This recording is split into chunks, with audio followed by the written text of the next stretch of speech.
You might be the kind of person who fights online trolls, or who looks out for your neighbors and family during a march to protest injustice.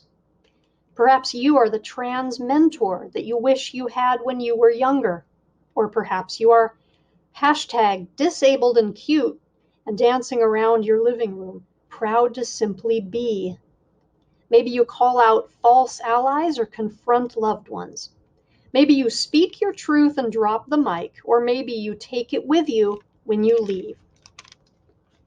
Today we are looking at Take the Mic, Fictional Stories of Everyday Resistance, featuring a host of various authors and edited by Bethany C.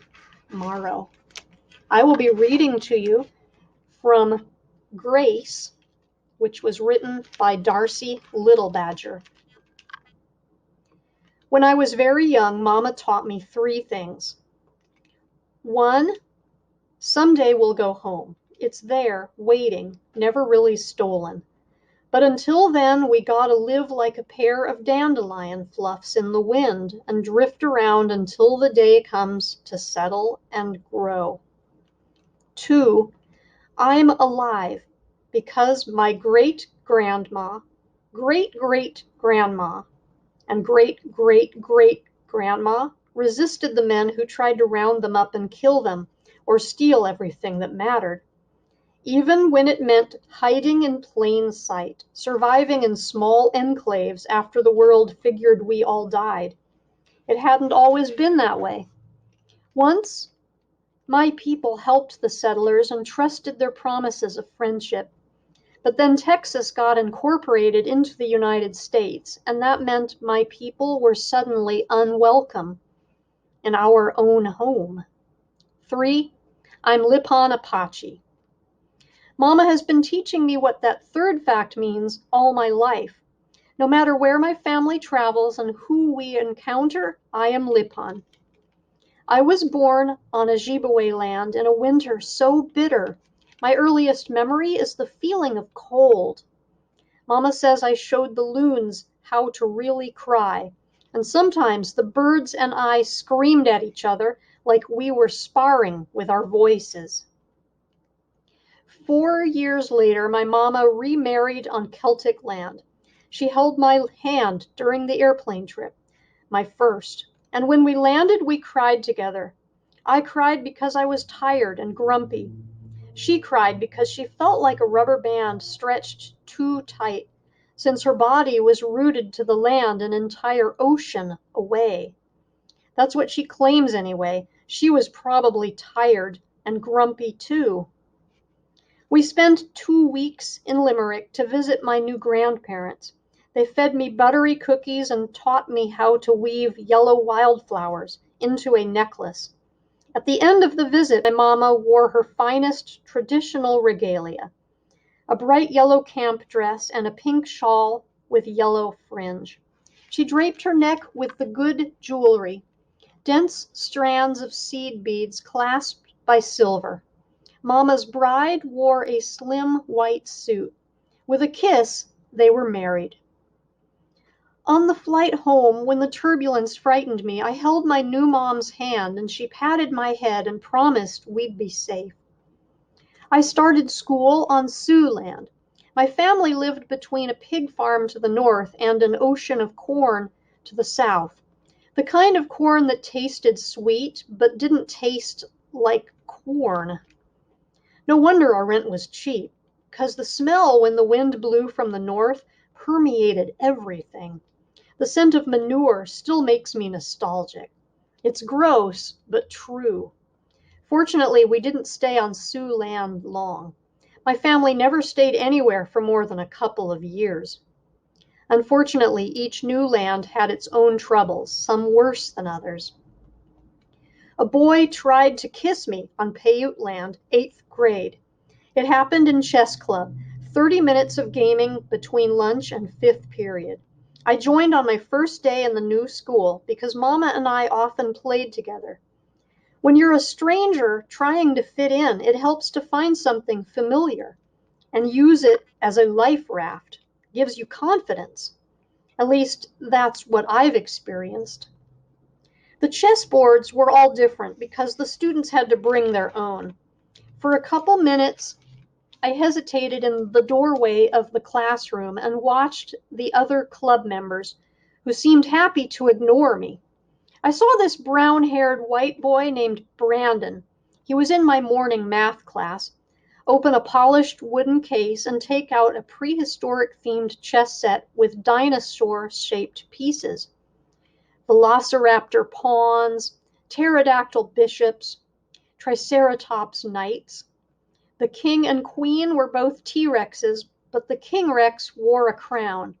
The dinos were so cute they made me smile, so I stepped up to Brandon's table and said, "Hi, can I play?" He got all serious and replied, "No." Then when the smile dropped off my face, Brandon grinned like a Cheshire cat and added, "I'm kidding. Yeah, sure. Sit down." It took a moment to work up the enthusiasm for a new smile. That kind of joke bothers me. It's a pet peeve, I guess. Maybe because the punchline is based on the premise that it would be weird to turn down a simple request, but it's not actually weird. I'm well acquainted with the word no. One time a cheddar-selling woman at an all-local organic grocery store said no when I asked her for a cheese sample. She had a tray of toothpick-skewered orange cubes, but they were for customers only. And I guess the box of maple sugar candy I'd just bought didn't count. Another time I had to ask 4 strangers on the school bus, "Can I sit here?" and got 3 no's before somebody moved her backpack from an empty aisle seat and said yes. But Brandon was just being friendly, and he had a dinosaur chess set, and I had no allies yet on Paiute land, so I chuckled and said, "You got me," and moved a velociraptor to e4. "My name is Grace." "Like the virtue?" He said virtue in a weird way, almost like the word had a hidden meaning. "Yep." It quickly became clear that about half of chess clubs spent more time on their phones than in the game, but Brandon wasn't part of that half. He timed our moves with a redwood chess clock and only spoke during my turn. Our conversation was therefore full of dramatic pauses, although the spoken content was mundane. Typical nice to meet you stuff. When the bell rang a couple of minutes later, Brandon photographed our game board before he collected the pieces.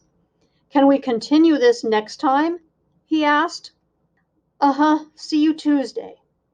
Actually, the next time we saw each other was 10 minutes later in 5th period English.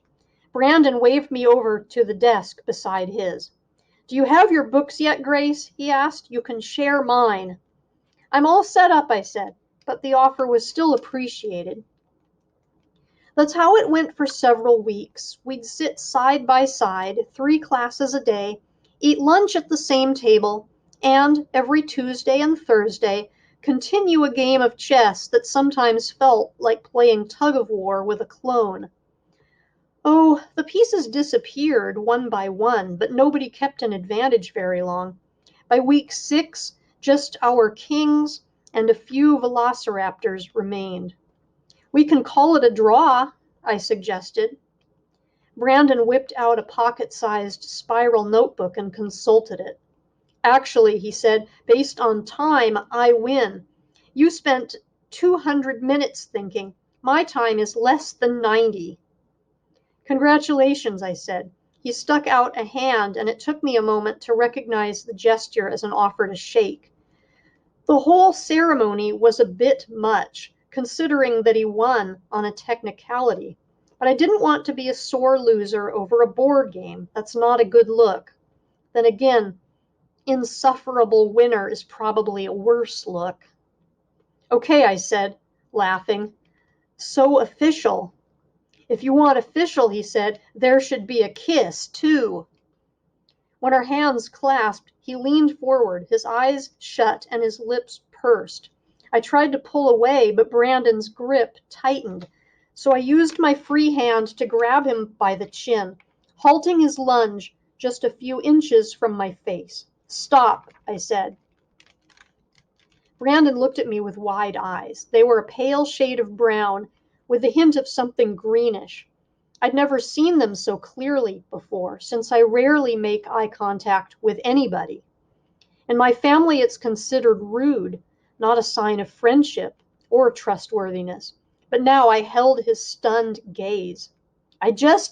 He started. The chess club people around us were staring, their faces a mixture of amusement and fascination. No offense to chess, but Brandon and I were probably providing the most entertainment they'd ever known in that half hour between lunch and fifth period. Only our supervisor, an English teacher with her nose in a paperback book, was oblivious to the drama. What? I asked. Jesus, it was just a kiss on the cheek, sore loser. Come on, this isn't about chess. Sure, don't make things weird. The US is puritanical. In Europe, everyone kisses each other. It's literally a handshake. Was he speaking loudly because he was angry, or because he was acutely aware of the audience to our conversation? For future reference, I said, none of that matters. Ask next time. Yeah, there won't be a next time. By his defensive tone, Brandon meant that to be an insult, but I was relieved. No more kisses, fine, with me. At the time, I didn't realize that he was referring to more than unwanted physical contact. Things between us changed. We still sat side by side in class, but whenever our teacher assigned a group project, Brandon turned his back on my desk and waved at a student across the room. He stopped attending chess club, which left me the odd person out, so I stopped attending too. And at lunch, Brandon moved into the center of his friend group and all but ignored me at the edge of the table. It took a couple weeks of passive-aggressive Brandon before I got that he really wanted nothing to do with me anymore. Had we ever really been friends? I convinced myself that it didn't matter. Some people had spring cleaning, I had summer packing, a chance to throw all my belongings into a few cardboard boxes and leave my personal baggage behind. All I had to do was avoid Brandon until the inevitable move in 1 or 2 years. And this has been a preview of Take the Mic.